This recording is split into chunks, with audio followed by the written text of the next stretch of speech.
Le formica, alors est-il un thermoplastique ou un thermodurcissable?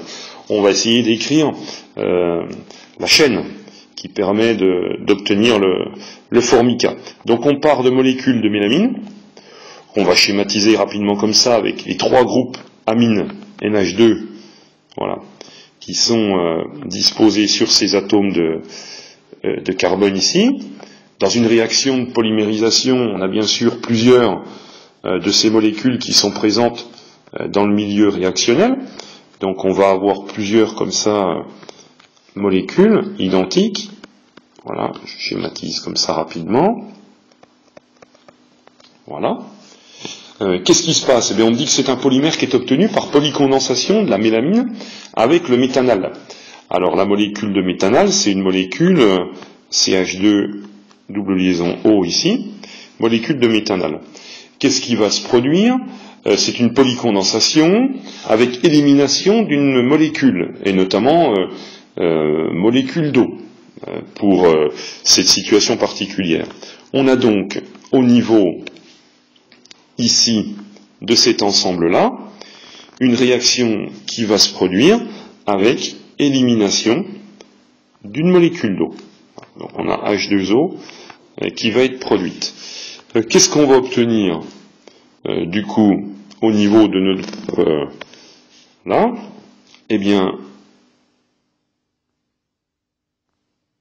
ici la molécule de méthanal va venir en fait faire un pont et servir à attacher les deux molécules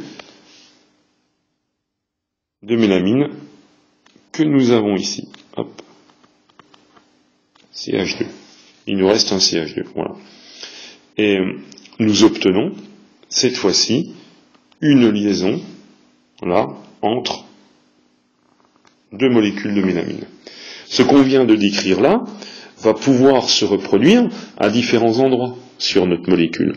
On voit très bien sur nos molécules de mélamine que cette réaction que l'on vient de décrire va pouvoir se produire également en haut ici. Donc là, on peut très bien avoir une molécule de mélamine ici, hop, avec groupe NH2 là, un groupe NH2 ici, et puis un groupe NH2 en haut. Voilà. Cette molécule de mélamine va pouvoir venir s'attacher à ses voisines, ici, là, par l'intermédiaire d'une molécule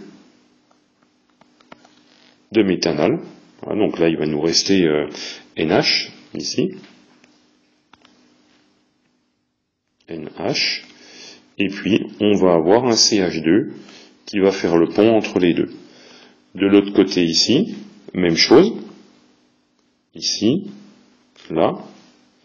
Et on va avoir un CH2 qui va faire le pont entre les deux. Avec à chaque fois élimination d'une molécule d'eau. Donc on a H2O qui sera éliminé ici, H2O qui sera éliminé de ce côté-là.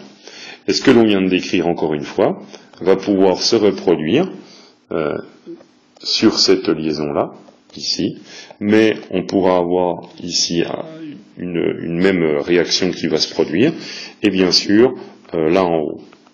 Et là, on voit très bien avec cette construction ici que l'on va obtenir un polymère qui, cette fois-ci, n'est pas du tout linéaire, hein, donc, mais tout à fait réticulé. Donc, le formica n'a pas une chaîne linéaire.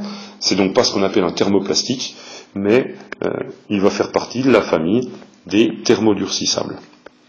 Donc, en tant que membre de la famille des thermodurcissables, le formica ne peut pas être recyclé pour former des fibres. Notre industriel n'a donc pas le choix entre le PET et des objets en formica. Il doit choisir les objets en PET pour effectuer son recyclage, car seul le PET, parmi ces deux matières plastiques, est un thermoplastique.